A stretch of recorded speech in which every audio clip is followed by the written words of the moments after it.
the main reason why Alibaba's share price has recovered, and in fact, the shares have really surged, I think up to 180, is because it's now being seen as a leader in the AI space. And so the shares are reacting similar to those leaders in the US tech side. And so what I wanted to do today was actually investigate how Alibaba became a leader in the AI space. Now, for those of you who've been watching the channel for a long time, we have broken this down quite a bit, but I wanted to see somebody else's perspective. And so I found a video on CNBC. I only watched the first couple of seconds, so let's watch it together and I'll provide commentary as we go through it. So you're watching More Money, let's get it. All right, so I often watch a lot of these videos. CNBC does good ones, Bloomberg does some good ones as well, and all over the internet. YouTube is just great if you want to learn about businesses.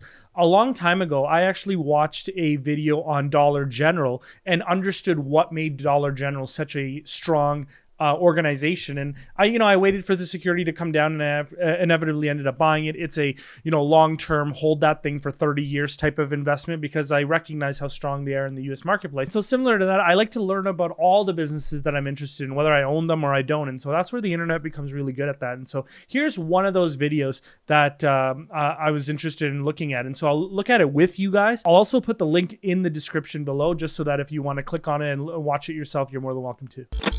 The global AI race is accelerating, and Alibaba wants a piece of the action. In September 2025, the Chinese tech giant announced a fresh wave of investment in AI and infrastructure. That was on top of the $53 billion it pledged earlier in the year. It was by far one of its boldest strategic bets to date. There has been a pledge of $53 billion. That really explains that increase in spending that we're seeing, and definitely explains why the company's not afraid to go cash flow negative, not on an operational level, but definitely on a net level. It just sounds like they're really diving all in on AI and being future-proof effectively. It also explains why they divested their grocery store, because you can I believe that's what SunArt was, and so you can recycle that capital in an environment where the company's really deploying a considerable amount of capital into AI. Huge shift in what this company is about. Alibaba is all in AI. And it comes at a very particular moment where clearly the world is looking at AI as the next big thing. And while the company's technology has positioned it as a serious contender in the quest for AI leadership, its rise has received less fanfare than rivals like OpenAI or DeepSeek. DeepSeek changed a bit in how we see Chinese team. We stopped seeing them as being worse version of the Western model. Alibaba. That's right. When DeepSeek hit the scene, the Chinese AI competition really came to the forefront, and it is now something to take seriously. Whereas before we were looking at it as a less sophisticated version. Very clearly, they're able to do more, and I would say more with less, because they were also hampered by not having all the best chips because of the embargo. And so the fact that they're still competitive shows you how strong they really are. He is participating and being an important player. This is a huge tech giant with more than 900 million users reinventing itself. So, how did Alibaba quietly become a leader in the AI race? And will it pay off? Now, my guess is they just doubled down on what they were already doing. If you guys remember, in 2021, they did an investor day. And in the investor day, they were already building their own chips. They were already diving into AI, and they already had a cloud offering. And so very similar to I would say the Google or Alphabet model, and in terms of size, they're also effectively the same size. Their cloud presence was effectively the same size as Alphabet's at the time, which of course both of theirs was dwarfed by Microsoft and Amazon's at the time. And so that's my bet. My bet is they just doubled down on what they were already doing, and they had a lot more market share to gain because they weren't the big whales in the space. I'm Arjun Karpal, and I've been covering tech for more than a decade, with 3 of those years in China, delving into the country's most fascinating giants. One of those is Alibaba, and in this episode, I'll unpack how it became a global AI powerhouse. Alibaba's AI journey really started in 2016. This is when they built their first AI lab and did some experiments, and it really led them then to go more fundamental in 2017, 2018, when they also built the Damo Academy, which was an important research institute. Acceleration happened really during the COVID years, 2019, 2021, when they really started to build their own foundational models and their own chips. That's right. And he's exactly right. And that's the presentation that they showed during their investor day at the time. And it actually, by the way, it's still on their website if you wanted to look at it. But what really spurred Alibaba on was the rise of ChatGPT in late 2022. The app hit 1 million users in under a week, kicking off the AI race. Shoot, I thought it hit 1 million users in a month. I didn't realize that it was in a week. Now, I was definitely one of those people, but I would say that I would say a lot of people were curious. They tried it out and then they just got off it. They weren't using it. So I wonder what the daily active user number is. I would suspect that it's probably north of 1 million now, but my suspicion is it probably started at 1 million and then went down and then just went on its normal adoption curve. I definitely use ChatGPT every day in various workflows, reviewing documents, emails. I'll also use it to summarize. So like it has become a tool that I'm using every day. And so I can only imagine people smarter than me are using it for way better things than I am. Like, you know, the most sophisticated thing I use it for is building code in Excel, which is stuff I should know, but I'm just stupid. In response, Alibaba launched its own world-class AI research lab and began backing startups, hoping to become China's answer to OpenAI. Eddie Wu's appointment as CEO less than a year later cemented Alibaba's commitment to its reinvention as an AI company. In his first letter to employees, Wu called for Alibaba to return to the startup mindset and set 2 strategic priorities: user-first and AI-driven. And in the 15 months following his appointment, Alibaba's quarterly capital expenditure surged, more than doubling compared to previous years as the company... Yeah, so there it is, right? Remember, guys, they when we were covering it around this time, they were saying that they're focusing on profitability, returning capital back to shareholders, and that's what we saw. And then, of course, now, you know, very clearly, it is the opposite. They're going all in on AI, which is why you're now seeing free cash flow being negative. Ramped up investment in AI infrastructure and cloud services. At the same time, it began selling off businesses it didn't see as critical in order to free up resources for its new initiatives. I called that. 100% I called that. I did not pre-watch, guys. I did not pre-watch. All of these efforts have culminated into a suite of successful AI products. First, there's Qwen, Alibaba's family of large language models that can understand text, answer questions, translate language, and... All right, so ChatGPT and Midjourney together. I think ChatGPT does image generation now as well, I think. work with images. It's akin to the models that OpenAI has developed that underpin ChatGPT. Unlike most of OpenAI's models though, Alibaba's offering is open source, meaning developers can modify, redistribute, and even use the models for commercial purposes. And now, all open source means, I mean, he just described it, right? But if you're looking for adoption of your model, make it open source. Everybody will use it. Everybody will build on top of it, and you will become the standard. And so if Alibaba wants to compete against Tencent in China, this is the way to do it. My thoughts are that there will be applications built on top of the Alibaba model in the West as well, if it's not already happening. it's free. The default way to release model in China is to open source them, so to share them freely. And on the other hand, in the US, the default way is mostly to release closed models so that you can't really download them. And there is a big difference because if you release a closed model, you can make a specific type of business model, which is selling access to the model. Now, I will say just because Alibaba releases a open source model doesn't necessarily mean that they don't have closed models that they can also sell. So it's not a ultimate type of thing where it's like a 1 or a 0. They can do both. I will say, for anybody who's played Cyberpunk, because my world reference is just Cyberpunk, the video game. In that game, all of the major companies had closed AI models as well. And so like my thought is like we're kind of living in the early stages of Cyberpunk, just waiting for Keanu Reeves to come back as Silverhand. But my thoughts are that all of these companies are doing that. But I think the fact that Alibaba has an open sourced model available to the market means that they can capture growth and become the standard while simultaneously having stronger models that they could later on sell.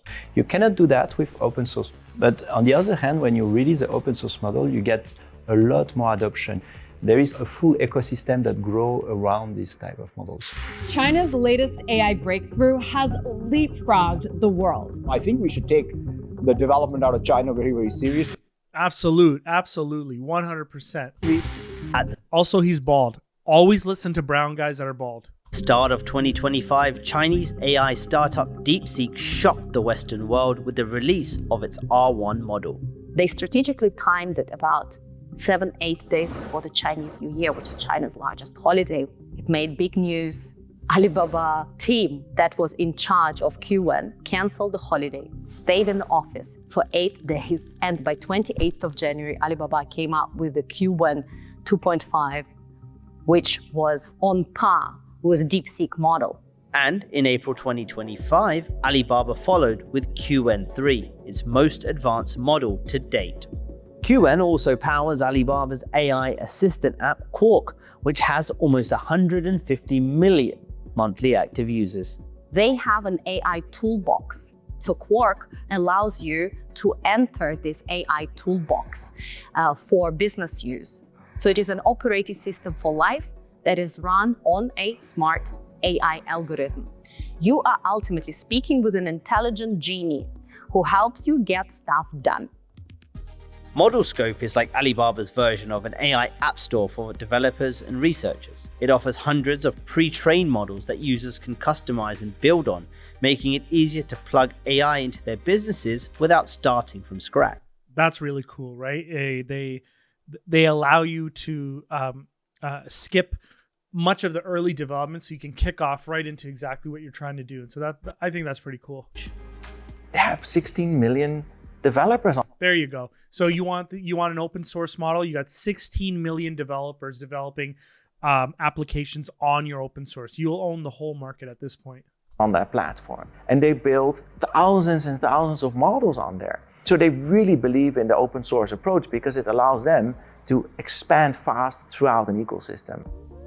Okay, so I don't admit to being an expert in this space at all. But I like the fact that at least I caught on that they're able to expand faster, and these people who are much smarter than I are also saying the same thing. So yes, this makes sense. It absolutely makes sense. In the scenes, Alibaba has turned its cloud platform Aliyun into an AI distribution hub. Businesses can run Qwen and other models on Alibaba Cloud to power tools like chatbots. Alibaba is positioned. Now, I will say chatbots are absolutely amazing. The fact that I can return things on Amazon and not have to talk to anybody, I can just do it through a chatbot, is absolutely game-changing. So the customer experience side is definitely a side that's becoming revolutionized with the inclusion of AI applications into it. Aliyun as a serious rival to Amazon's AWS and Microsoft's Azure. In terms of model performance, Alibaba is a little bit closer to an Amazon than compared to an OpenAI or a Microsoft. But we should not forget, model performance is not what makes a company successful in AI. It is about scale, it's about adoption, and it's about solving real problems. And this is where Chinese companies in general, but Alibaba in particular, is really, really good at. That's right. If success factor is scale and adoption, then Alibaba is doing it the right way. A Morgan Stanley report released in May 2025 projected that AI investments in China could deliver returns of 52% by 2030. Now, for context, this is not ROIC, but for context, right now, I believe Alibaba has the lowest profitability in their cloud segment than any of the others. I was looking at Alphabet today. I think they've achieved 30% profit margins, and Amazon is north of that. Alibaba is at 9%. And Alibaba is already seeing some of that. In August 2025, its Cloud Intelligence Group posted a 26% year-on-year revenue increase, while AI-related projects achieved triple-digit growth for 8 consecutive quarters. Now, again, at a much lower profitability than their US competitors, but this might be by design. Capture the industry and then worry about profitability later on. These big investments comes at a pivotal strategic moment where Baba already has a very strong foundation, a very popular open source model, a very successful application on the ground across the country. When Baba already is building together with local governments, universities, etc., multiple AI labs. The challenge for cloud outside of China is that there's a lot of competition. And I think Alibaba probably has to accelerate that part of the business, which exactly is why they're investing so much money in AI. Industry partnership announcements have also bolstered its credibility. Now, this is where you're going to make all the money, right? If you can partner with auto manufacturers, cell phone makers, in-home in-home hardware, that's where you're going to make all the money. I think you deliver AI through hardware. That's where you really win. And I've been having conversations like that with I guess some people in Silicon Valley, and that's exactly the approach. And in fact, some of the major investors in the US are investing in exactly that space. How do you deliver AI through hardware?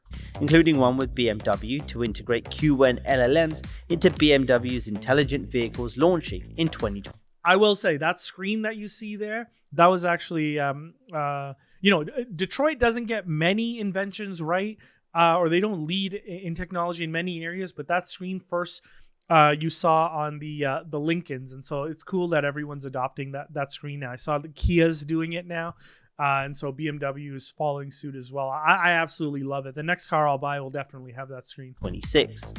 Another deal with Apple could bring Alibaba's AI to iPhones in China. The partnerships are real test cases for them to build deep expertise and models that are completely tuned to very complicated industries like automotive. Partnerships with an Apple or a BMW help them also to make sure that this business. And so if you guys were wondering what I was talking about, it's that back screen that sits right underneath the windshield. That's what Lincoln came out with. Now, the fact that they were talking about AI integrating into cell phones. Now, here's where I'm a little bit confused. It's already in cell phones. I guess what they're saying is they're going to integrate their particular model, which may come with significantly more applications or models built on top of the model, and that's what makes the offering valuable. You guys let me know what you think. I might be missing that piece. Does not go to competitors, and that they have at least an arm and a leg in those global organizations. Wherever you look, whatever you touch, where China is moving closer towards that vision of dominating AI race by 2030, Alibaba is participating and being an important player. So that's it. I guess overall, I think I was right, and you guys let me know if I'm right or wrong, but really, Alibaba, the answer to the question of how Alibaba became a leader is they're just doubling down on what they already have been doing. They've been focusing on growing the cloud business. They've been developing their own chips, and now they're just seeing the fruits of their labor. And so you guys let me know in the comments below. Also, if you like my commentary over interesting videos that I find online, let me know. I'm happy to continue doing them. I watch these things all the time, every day when I go for my walks or whatever. And so I'm constantly, I'm a consumer of content on YouTube, probably more so than I'm a producer of content. So happy to keep doing this. Okay, so I'll leave it there and I'll see you guys later.